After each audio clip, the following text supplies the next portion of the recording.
In this guide, I'm going to show you how you can check and see updates here in Universal Tower Defense X on Roblox. Before we do get into this guide, make sure to like the video and subscribe to the channel with all notifications on. It really does help the channel and it lets us know that you want more content like this. We'd greatly appreciate it. And if at any point throughout this guide you did have any questions, just ask them down in the comment section below and we could help you out further. I'm going to be doing my best to reply to every single comment down there.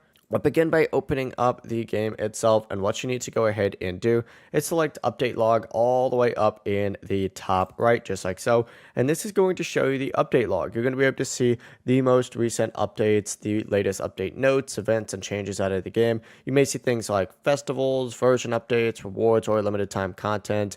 If there's a red update icon up at the very top, simply click it to view the newest update information, and you can also turn on the option to show the update notes once per update, so you could see what changed whenever the game gets updated. But that's the full process. It really is as simple as that. If you guys had any questions, ask them down in the comment section below and we could help you out further. I'm going to be doing my best to reply to every single comment down there. Before you do leave this guide, make sure to like the video and subscribe to the channel with all notifications on. It really does help us out. Let us know that you want more content. Have a great rest of your day though. Peace.